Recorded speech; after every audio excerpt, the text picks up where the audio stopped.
لا ما عاد يرعبني ظلم يهددني لا شيء أخسره لا لا مهما يطول الدرب فالحق معه. السلام عليكم ورحمة الله وبركاته. الحمد لله وكفى والصلاة والسلام على النبي المصطفى وعلى آله وأصحابه ومن تبعهم بإحسان إلى يوم المصطفى. سبحانك لا علم لنا إلا ما علمتنا إنك أنت العليم الحكيم. اللهم إنا نسألك علما نافعا ورزقا طيبا وعملا متقبلا.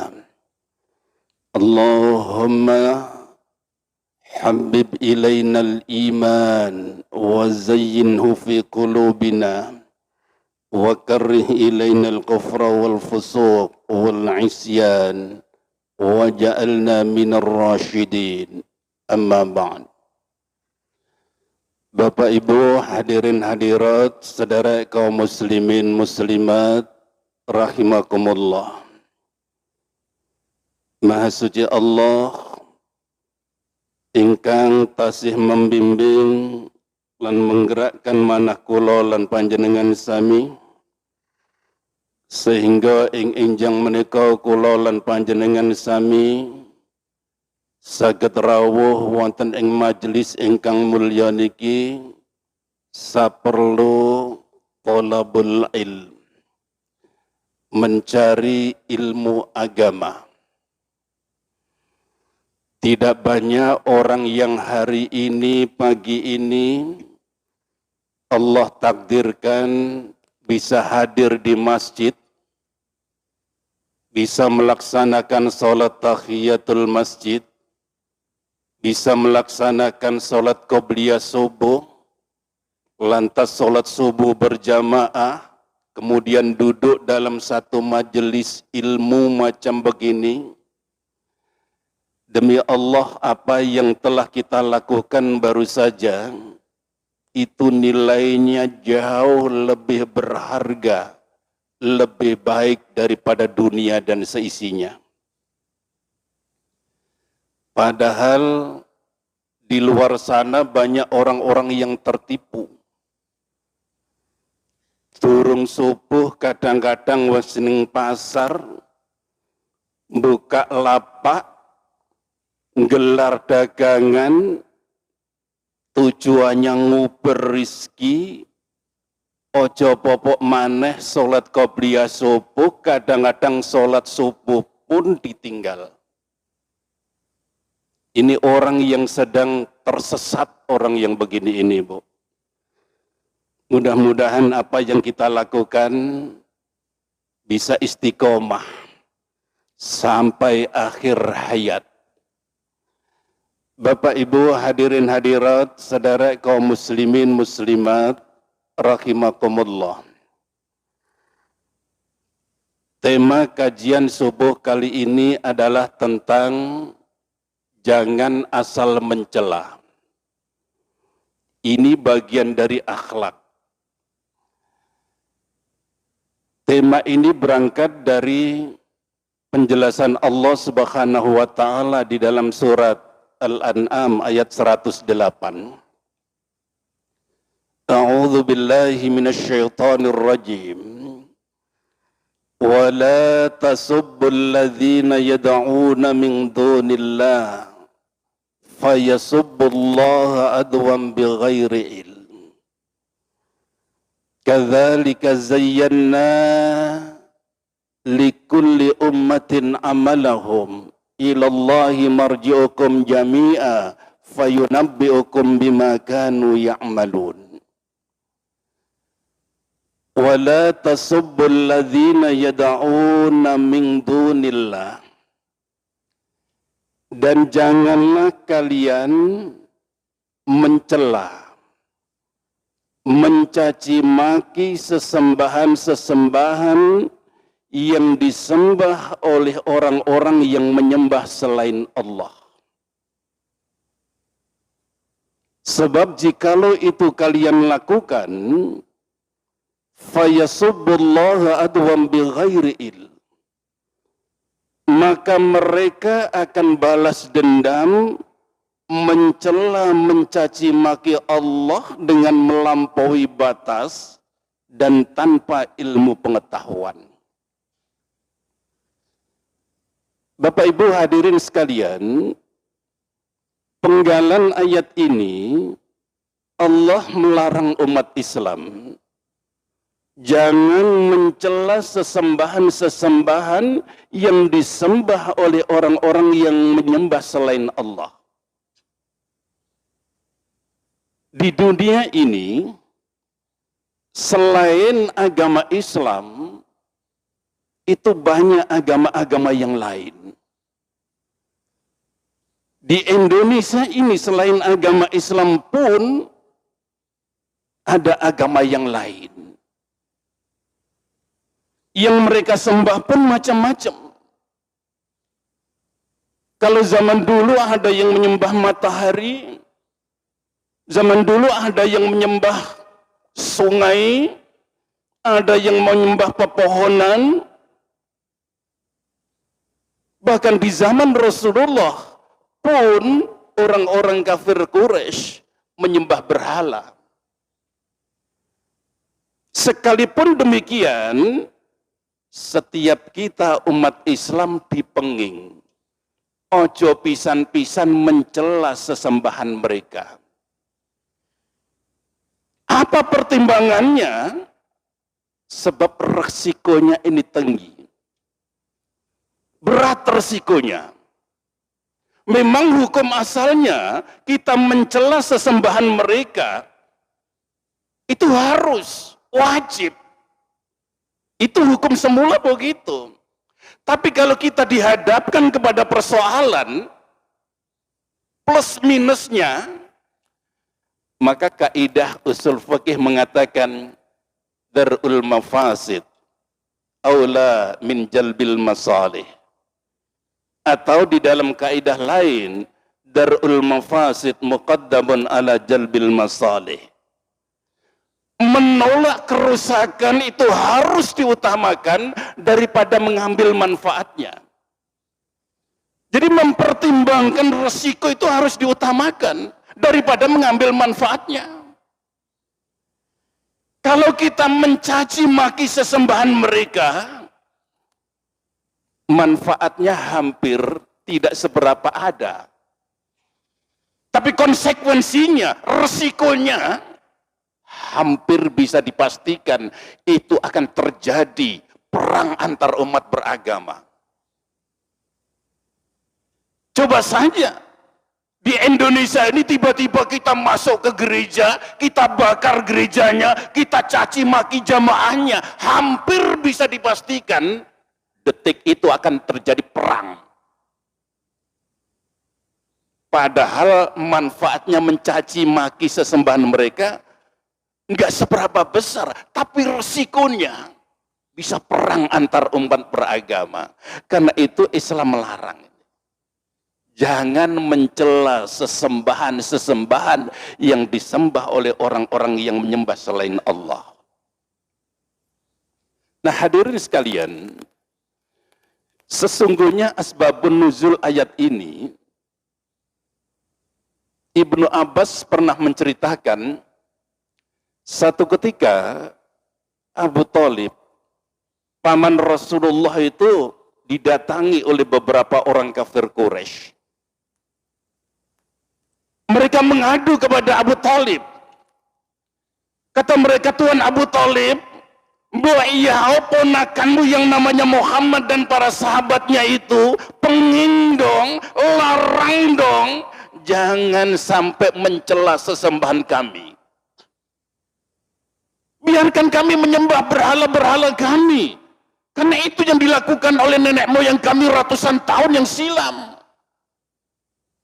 Saya bersumpah, kalau Muhammad dan para sahabatnya masih mencela sesembahan-sesembahan kami, maka kami akan mencela apa yang disembah oleh Muhammad. Akhirnya turun ayat ini. Jangan kalian mencela, mencaci maki sesembahan-sesembahan yang disembah oleh orang-orang selain menyembah Allah.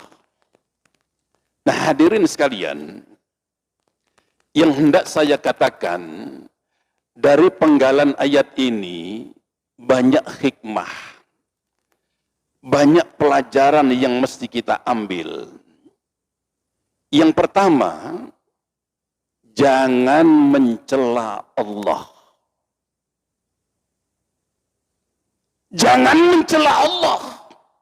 Mencela Allah itu dosa besar, bahkan lebih berbahaya dari melakukan kesyirikan. Kapan seseorang disebut mencela Allah? Ketika ciptaan Allah ini dicela,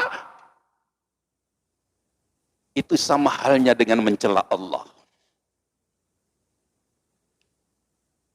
Ketika takdir yang Allah berikan kepada kita ini dicacat, dicela, itu sama halnya dengan mencela Allah. Padahal kelompok ini amat sangat banyak mencela ciptaan Allah, mencela takdir Allah. Itu dosa besar, Pak.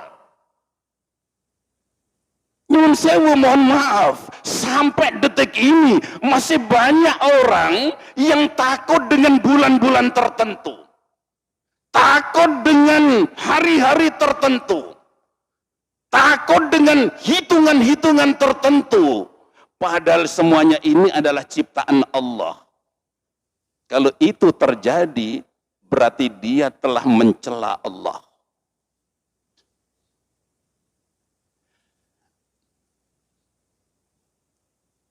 Ngumbah keris, milih bulan-bulan tertentu. Mereka betul-betul menghindari bulan-bulan tertentu. Ini sama halnya dengan mencela Allah, Pak. Ini ape lunga ten pundi ngoten niku, menghindari hari-hari tertentu, tanggal-tanggal tertentu. Ini sama halnya dengan mencela Allah. Makanya di dalam hadis qudsi Allah katakan, qala Allah azza wa jalla, yu'dhini ibnu Adam. Saya ini sudah disakiti oleh anak cucu Adam, kata Allah. Mereka menyakiti saya. Kenapa mereka menyakiti Allah? Dia mencela waktu, padahal yang menciptakan waktu adalah Allah. Allah yang menciptakan malam, siang. Uqallibul laila wan nahar. Yang membolak-balikkan waktu malam siang itu saya, kata Allah. Tapi waktu dicela. Mencela waktu itu sama dengan mencela Allah. Dan ini dosa besar. Iki loh, sing kadang-kadang itu manusia gak ngerahitno, gak menyadari ini. Tapi kalau sekedar bercerita saja, gak masalah. Yang penting jangan dicela. Panjenengan ngomong kalian konco-konco. Anu yo, tak rasakno kok dino-dino iki kok sawumuk ketoke pawanas ngono ya. Lho nek ngene enggak apa-apa. Dia hanya cerita dia. Kalau hanya cerita enggak masalah. Tapi kalau sudah masuk, Allah iku ya apa ya apa? Nyiptakno pawanas mengkaya ngene. Loh, Allah dicela. Kalau sudah mencela Allah macam begini, Pak, itu dosa yang serius.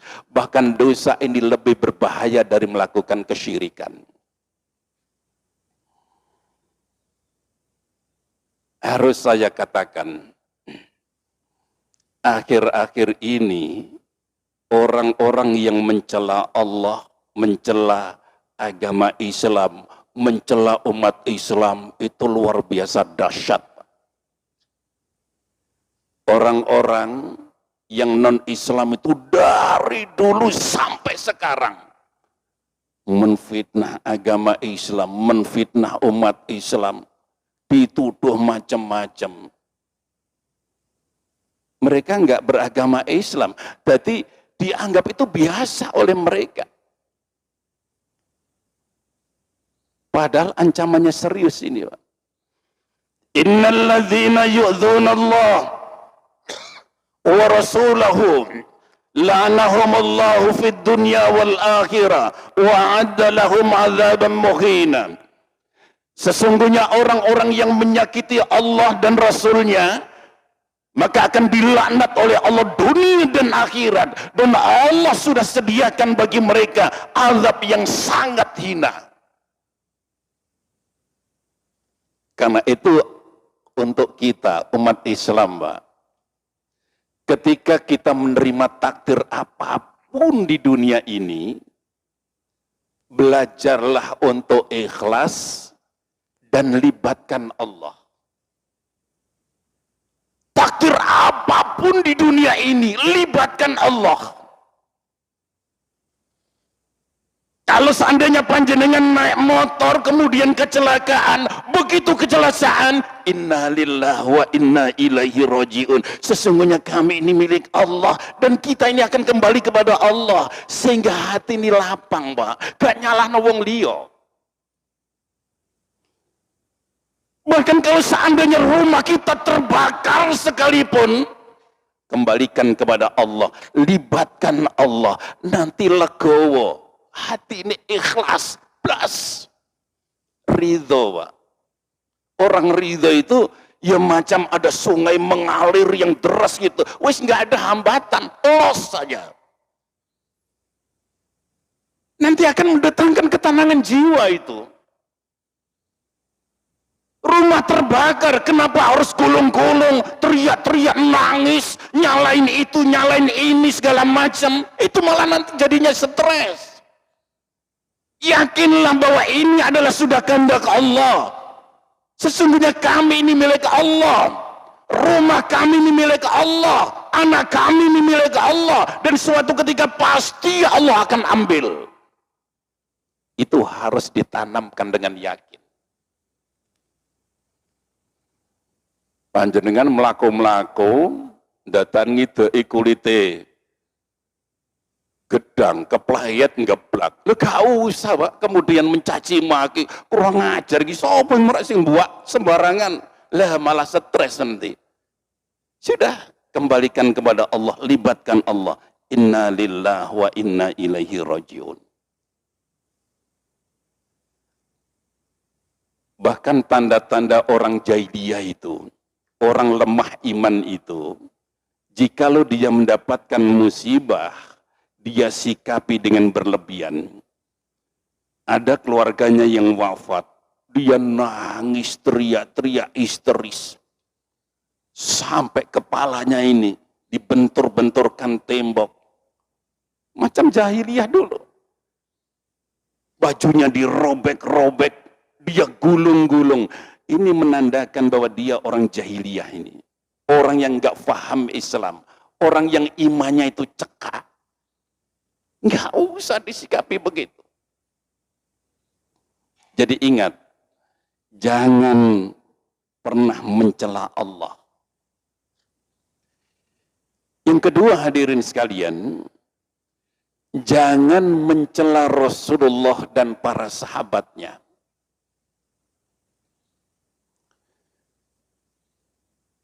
Kenapa Rasulullah dilarang dicela? Karena Rasulullah manusia yang luar biasa, Pak. Nggak ada cacatnya. Ibadahnya ini orang yang terbaik di dunia. Akhlaknya terbaik di dunia.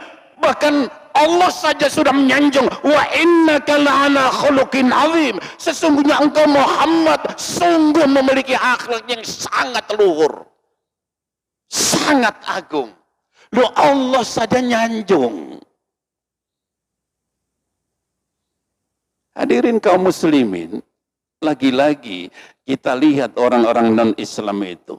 Sering sekali sampai detik ini Rasulullah dicela. Orang-orang Syiah lihat ada banyak para sahabat Nabi yang luar biasa dicela. Orang yang suka mencela begini ini hidupnya tidak akan tenang dunia akhirat.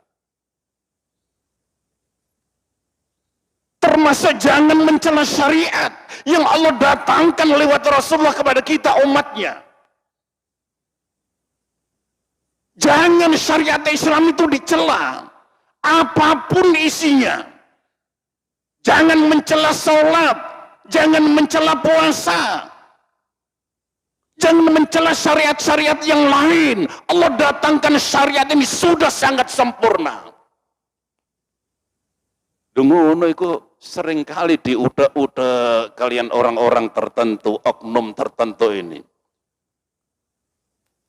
Berapa banyak perda-perda yang nilainya syariat itu kemudian dicabut begitu saja. Malah melegalkan maksiat. Ini hatinya ini orang-orang ini hatinya ini rusak, ini kotor, pikirannya kotor. Gak ada Pak yang lebih hebat dari nilai-nilai syariat Islam.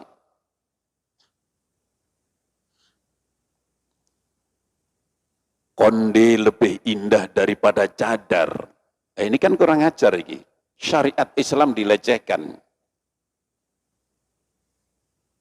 Suara kidung lebih indah daripada azan. Ini kan melecehkan Islam. Bung Karno lebih hebat dari Muhammad. Ini kan kurang ajar sekali ini. Melecehkan syariat Islam. Dan orang yang begini, demi Allah saya katakan, hidupnya tidak akan tenang Pak dunia akhirat. Ini musuh-musuh Allah begini. Lihat saja akhir hayatnya. Kalau tidak Allah membuat dia terkapar sakit, bertahun-tahun gak mati-mati. Lihat saja orang-orang hebat di dunia ini. Dulu Perdana Menteri Israel itu lihat itu, sampai 10 tahun terkapar dia. Dia sudah membunuh ribuan orang-orang Palestina.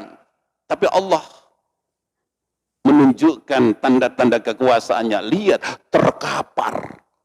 Gak mati tapi jadi kembang bayang. Sing jenenge moto nih, begitu dibuka, set itu penuh. Kuping dibuka, set penuh. Tapi gak mati-mati. Orang India ada yang suka mencela Rasulullah, mencela syariat Allah, mencela umat Islam. Kalau tinggal lihat video ini, lambe ini dibuka, ini penuh set jero niku. Diambil tumbuh lagi, diambil tumbuh lagi. Merasakan sakit, tapi gak mati-mati. Allah sudah menunjukkan, sudah mengingatkan ketika akhir hayatnya, opo maneh bisa nanti di alam akhirat. Jadi hadirin sekalian, jangan mencela Rasulullah. Akibatnya nanti akan fatal. Termasuk para sahabat Rasulullah. Demi Allah saya katakan, di kolong jagat raya ini, sejak zaman Rasulullah sampai akhir hayat nanti, orang-orang yang terhebat ibadahnya setelah Rasulullah adalah para sahabat. Adalah para sahabat. Orang yang sholatnya hebat adalah para sahabat Rasulullah. Orang yang ikhlas mengeluarkan sedekah adalah para sahabat Rasulullah. Orang yang memperjuangkan Islam yang dahsyat luar biasa adalah sahabat Rasulullah. Diikuti nanti setelah itu para tabi'in, para tabi'in dan seterusnya. Karena itu Ibnu Abbas pernah berkata, jangan kalian mencela sahabat Rasulullah. Karena duduknya para sahabat Rasulullah 1 jam dengan Rasulullah, duduk dalam satu majelis Rasulullah, itu jauh lebih baik daripada kalian beribadah selama 40 tahun lamanya.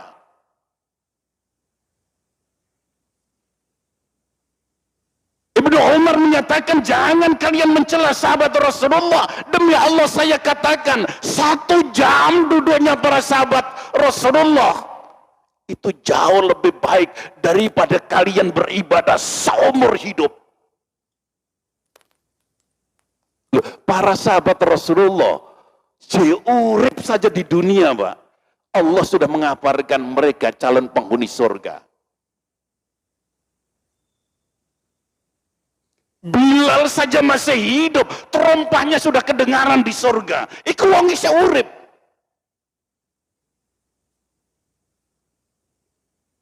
Jangan mencela Rasulullah, jangan mencela para sahabat Rasulullah, juga jangan pernah mencela syariat yang oleh Allah didatangkan untuk kita semuanya. Jangan dicela. Termasuk hukum-hukum waris itu, Pak. Jangan dicela. Itu sudah diatur oleh Allah. Ngopo oyo Islam iki sing lanang oleh poligami, sing wedok gak oleh. Itu mencela syariat. Itu mencela syariat. Yang ketiga, hadirin sekalian, jangan mencela orang tua. Jangan mencela orang tua, baik secara langsung atau tidak langsung.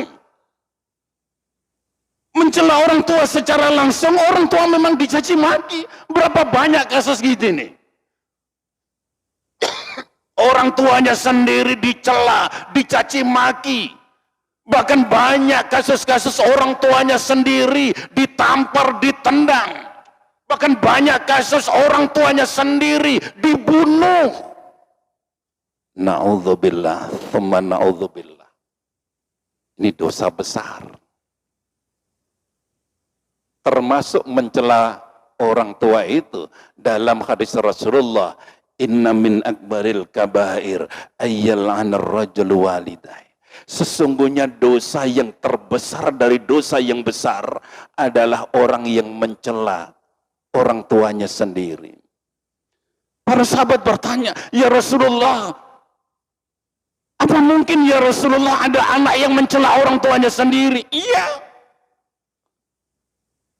Ketika kalian mencela orang tuanya temanmu, kemudian temanmu itu mencela orang tuamu, itu sama halnya kalian mencela orang tuamu sendiri.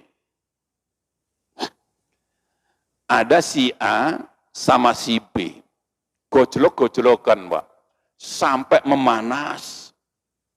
Akhirnya si A iki ngilok-ngilok nomor orang tuanya si B. Ngilok no orang tuanya si B. Dicaci maki, dijelek-jelekan. Akhirnya si B balas dendam, ngilok no wong tuane si A. Si A yang semula ngelek-ngelek no wong tuane si B, kemudian si B balas, itu sama halnya dengan si A ini menjelek-jelekan, mencela orang tuanya sendiri. Jadi wis kadung gojlok-gojlokan, muring-muring, nyuwun sewu wis gak usah. Kemudian ngilokno wong tua, ndak usah bawa-bawa begitu. Nah, hadirin sekalian, setiap kita ini kan pasti punya orang tua. Kita lahir ini karena ada orang tua kita. Maka harus, Pak, wajib memuliakan orang tua kita ini. Demi Allah saya katakan, orang hidup di dunia ini suge koyo opo, tinggi pangkat jabatannya macam apa, kalau dia punya sejarah durhaka dengan kedua orang tuanya, suka mencela, mencaci maki orang tuanya, mendalimi orang tuanya, dunia akhirat dia akan melarat. Dunia akhirat dia akan gelisah, melarat. Bersyukur panjenengan yang masih punya orang tua, berarti lewat jalur ini panjenengan masih bisa masuk surga. Muliakan mereka.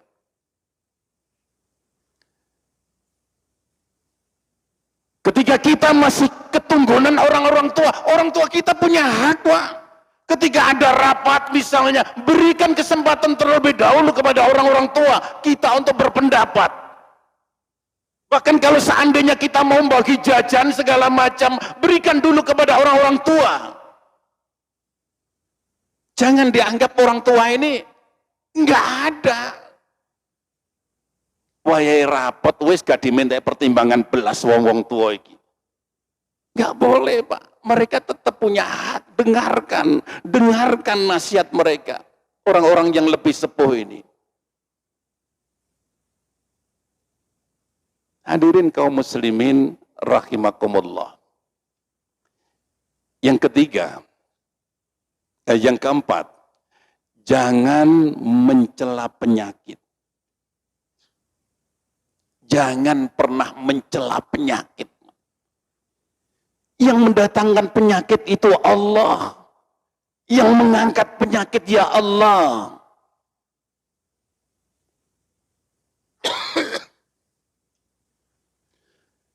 Penyakit apapun yang kita derita di dunia ini, demi Allah saya katakan, itu masih kecil, Pak. Masih kecil. Penyakit fisik yang kita derita di dunia ini, apapun penyakit itu masih kecil. Ada sebagian orang itu ngitung-ngitung penyakit itu, dihitung-hitung ada sampai 10 penyakit. Bahkan ada yang sampai 16 penyakit. Mulai asam urat, darah tinggi, diabetes, asam lambungnya kumat, segala macam. Dihitung-hitung sampai 16. Sedahsyat apapun penyakit fisik ini, Pak, itu masih kecil. Yang berbahaya itu adalah penyakit rohani kita ini. Itu yang berbahaya. Penyakit rohani kita. Apa itu yang namanya kesyirikan, kekufuran, kemunafikan, kesombongan, kebid'ahan, penyakit-penyakit non-fisik inilah yang bisa mengantarkan kita masuk neraka, dan itu lebih sadis, lebih berbahaya. Sehebat-hebatnya penyakit fisik kita, paling mati selesai. Paling mati selesai. Tapi kalau penyakit rohani kita, Pak, yang namanya kesombongan, coba kesombongan, hanya sedikit kesombongan saja, Allah akan cekal dia, nggak bisa masuk surga. Allah lemparkan dia masuk neraka, hanya sedikit kesombongan saja. Apalagi penyakit kesyirikan, kekufuran, kebid'ahan, sum'ah, riya. Ini bahaya, ini jauh lebih bahaya.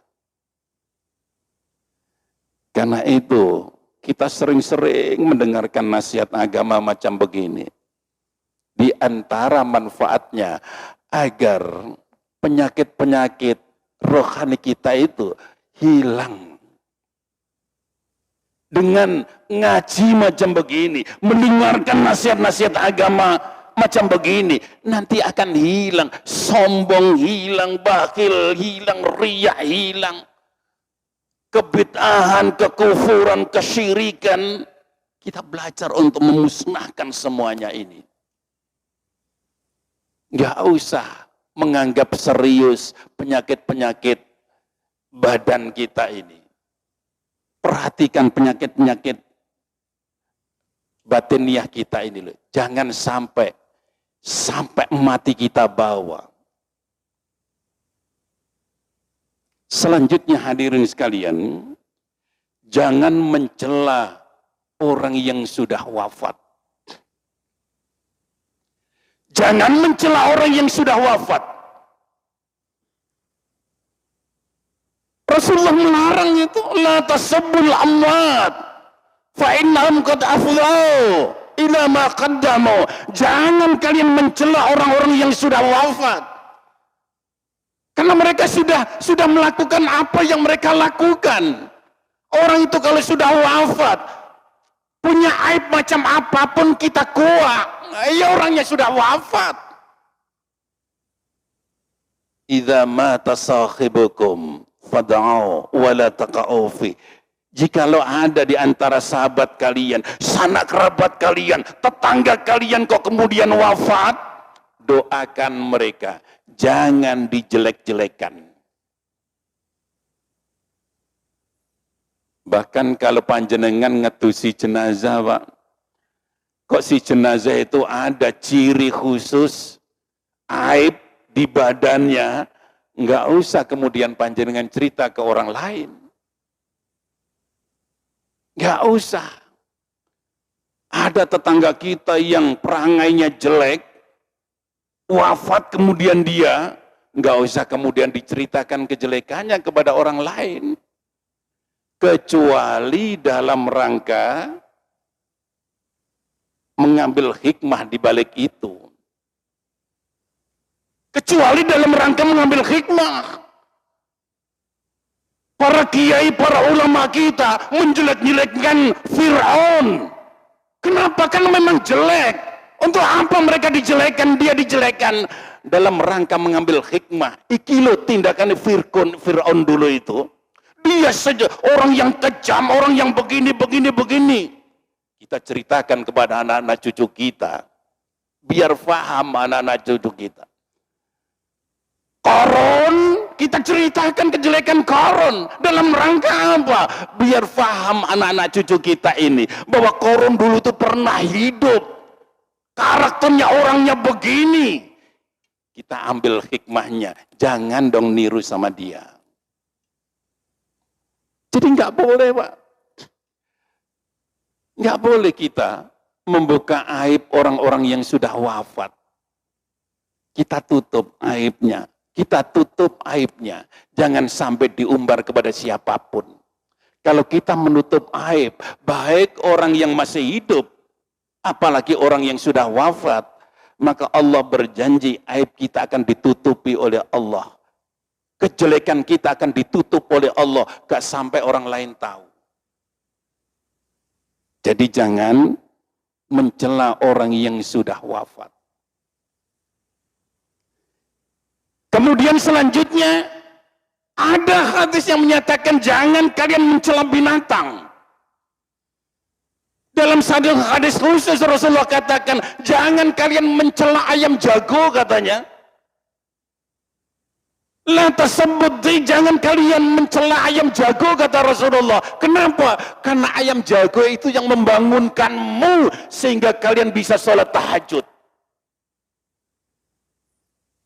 Lah saiki Pak panjenengan duwe HP, panjenengan bisa setting jam berapa panjenengan bangun. Mau bangun jam 1 malam, tinggal nyeting saja.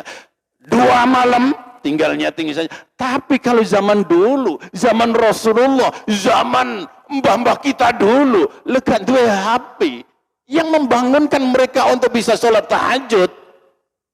Peluru ayam jago.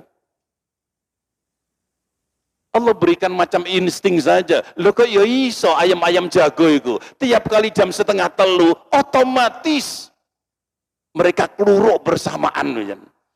Jam 3 pagi mereka keluruk bersamaan. Sehingga umat Islam bisa bangun kemudian melaksanakan sholat tahajud.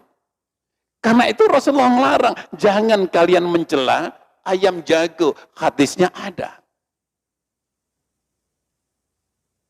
Selanjutnya hadirin sekalian, jangan mencela istri. Tidak boleh mencela istri ini kawan. Jangan kalian mencela istrimu. Karena kalau seandainya ada 1-2 kejelekan, tapi kebaikannya jauh lebih banyak. Nggak usah kejelekan istri kemudian diumbar. Begitu saja jangan. Dilarang oleh Rasulullah jelek-jelekan istri. Bahkan hadis Rasul menyatakan ada. Ini kalau bahasa kita lucu hadisnya. Jangan kalian mencela, mencaci maki, misoi bojomu. Habis panjenengan pisoi, malam harinya kumpul dengan bojomu. Lah kan lucu, aneh. Habis dicela, dicaci maki, malamnya kumpul dengan istri. Kan aneh. Jangan mencela. Kami sebagai suami, kita semuanya Pak, harus bersyukur Allah telah memberikan istri.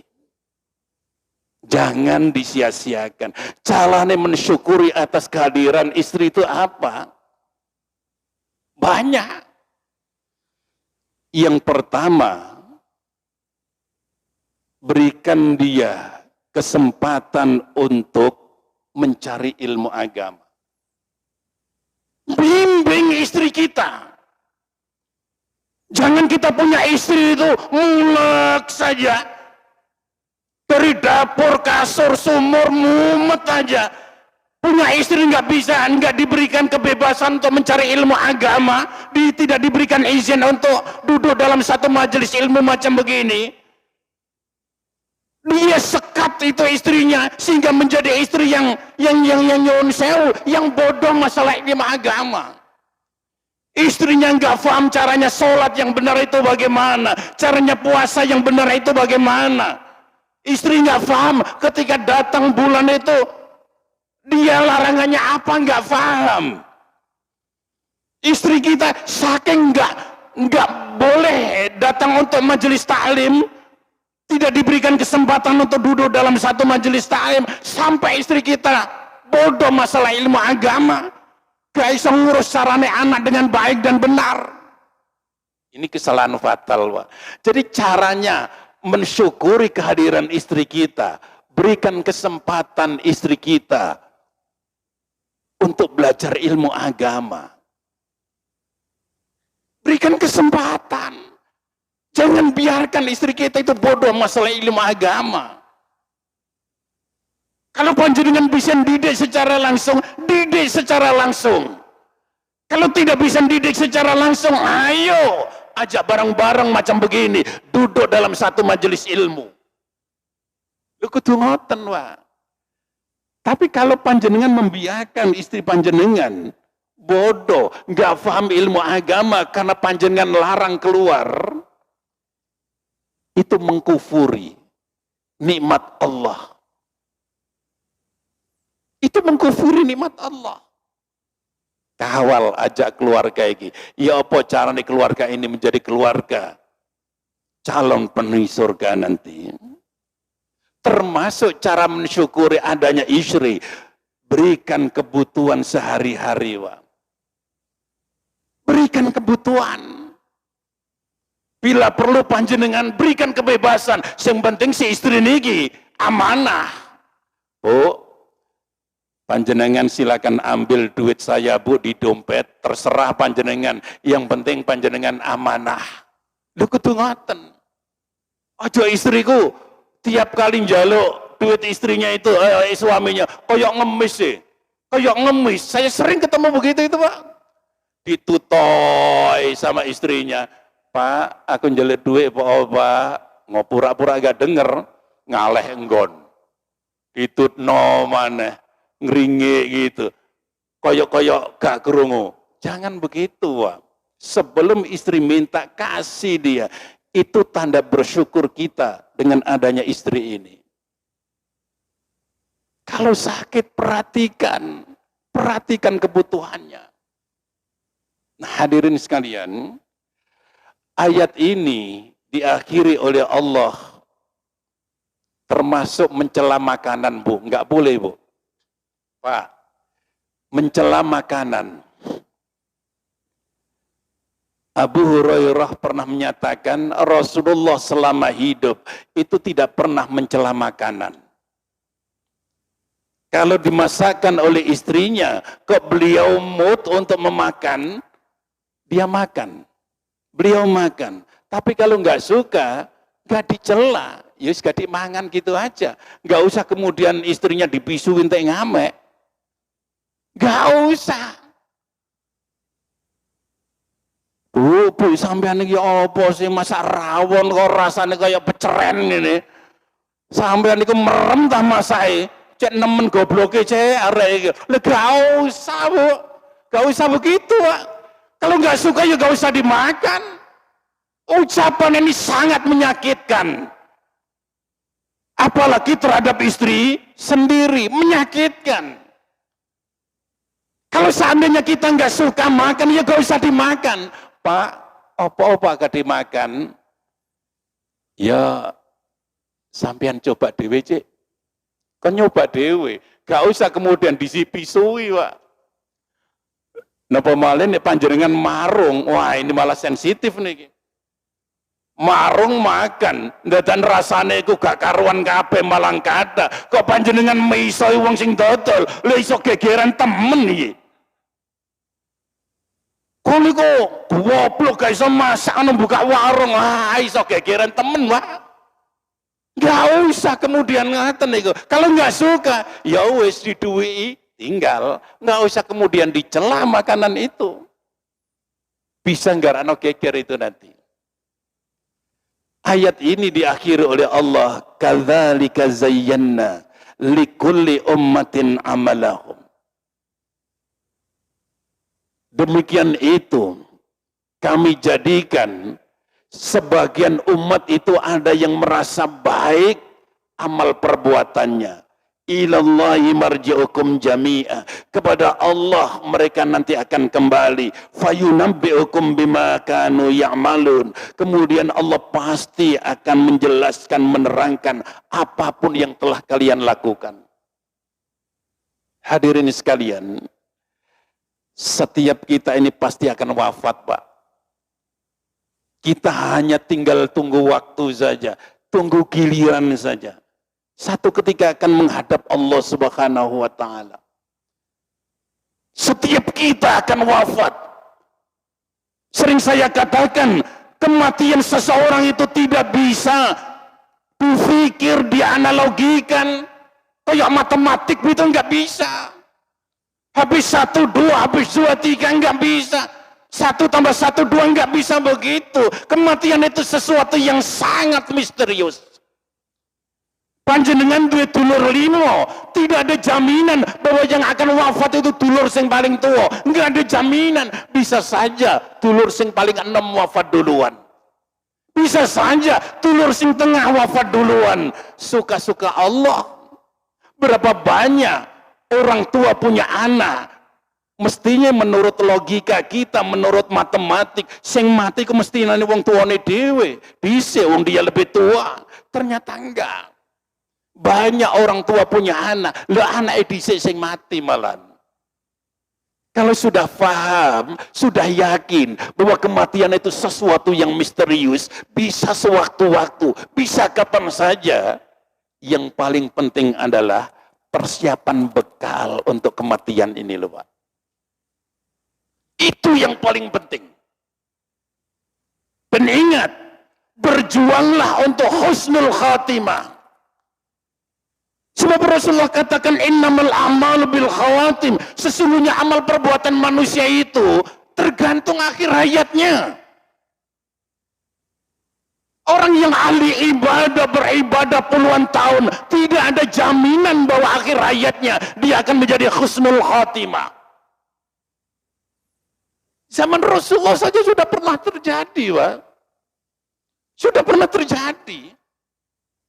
Ada sahabat Rasulullah itu ketika menghadapi orang kafir Quraisy, perang, itu gesitnya luar biasa. Hebat koyo-koyo membela agama Islam. Tiap kali mereka perang, membunuh orang-orang kafir itu puluhan sudah. Begitu istirahat, para sahabat Rasulullah rasan-rasan. Waduh, si fulan itu hebat. Saya lihat tadi hebat, luar biasa. Dia pemberani, dia membunuh banyak orang kafir. Dia pasti calon penghuni surga. Rasan-rasan begini ini didengarkan oleh Rasulullah. Kata Rasulullah, enggak. Dia calon penghuni neraka. Lalu para sahabat kaget, Pak. Kaget. Akhirnya suatu lagi peperangan terjadi. Orang ini diikuti saja oleh sahabat. Diintili lagi. Ternyata suatu ketika perang terakhir, dia kena sabetan pedang. Kena sabetan pedang. Tapi umat Islam tetap menang. Begitu perang sudah bubar, pulang ke rumah masing-masing, si sahabat ini terasa nyeri. terasa nyeri, bekas sabetan pedang ini. Gak kuat menahan sakitnya, akhirnya dia memutuskan pedangnya sendiri, dia tancapkan ke ulu hatinya. Mati dia. Mati bunuh diri. Detik itu para sahabat lebih terbuka. Ya Allah, ya Allah. Ternyata betul apa kata Rasulullah. Karena jatuh, karena luka, dia rasakan sakit, akhirnya dia memutuskan mati bunuh diri. Benar kata Rasulullah, dia calon penghuni neraka. Ini ambil hikmah Pak, Bu. Ketika panjenengan ditakdirkan oleh Allah kepepet, termasuk kepepet ekonomi, ada problem rumah tangga, segala macam urusan dunia ini, jangan terbersit dalam lintasan pikiran kita untuk mati bunuh diri. Demi Allah saya katakan, orang sehebat apapun ahli ibadah, puluhan tahun dia beribadah kepada Allah, tapi kalau akhir hayatnya karena persoalan dunia kemudian dia mati bunuh diri, jelas neraka tempatnya ini. Jelas neraka tempatnya. Sampai berapa tahun wallahu alam. Bisa puluhan tahun, bisa ratusan tahun, bisa ribuan tahun, disesuaikan dengan dosa dan kesalahannya. Bening dulunya pernah ibadah, Allah akan angkat di akhirnya nanti. Allah akan masukkan surga. Tapi proses nanti dalam akhirat, pasti dia masuk neraka dulu. Allah nanti Pak, akan membuka, menceritakan seluruh perbuatan kita nanti di alam akhirat. Itu panjenengan kudu yakin. Perbuatan panjenengan yang terang-terangan dilihat banyak orang, akan Allah terangkan semuanya nanti di alam akhirat. Bahkan perbuatan yang sembunyi-sembunyi orang tidak tahu, pasti Allah akan menjelaskan sehingga kita iling, kita ingat. Dan bahkan Allah akan menyelesaikan pertikaian di antara sesama umat manusia di dunia ini. Allah nanti akan menjadi hakim, Mbak. Kan banyak ini perselisihan. Kita sholat subuh, was gak asri kunut-kunutan, sing kono kunut. Kini gak tahlilan, sing kono tahlilan. Sing kene ngene, sing kono ngono. Ini nanti akan diselesaikan oleh Allah di alam akhirat. Pasti Allah akan mengadili. Kalau bagi kita karena tidak melakukan, insya Allah kita tidak diadili oleh Allah. Yang diadili mereka. Karena mereka yang melakukan ibadah yang dibikin-bikin sendiri. Tidak ada dasar hukumnya. Perbuatan-perbuatan bid'ah, mereka yang akan diadili. Dan itu pasti Allah Maha Adil. Karena itu jangan kaget, ada banyak umat Islam koyok-koyok ahli ibadah, bendino dan masjid, tapi karena melakukan pelanggaran terhadap syariat macam begini, Allah takdirkan dia masuk neraka. Itu pasti akan terjadi. Dan mereka gak ngerahitno, Pak, gak njangka. Karena itu, saya nasihatkan Bapak Ibu sekalian, kalau soal ibadah, Bu, jangan pernah kita ibadah kecuali jelas dasar hukumnya. Jangan sekali-kali kita beribadah, ibadah apapun itu namanya, kecuali jelas dasar hukumnya, jelas syariatnya, jelas perintahnya. Mudah-mudahan sedikit yang saya sampaikan ini manfaat untuk kita semuanya. Aku qouli hadza. Assalamualaikum warahmatullahi wabarakatuh.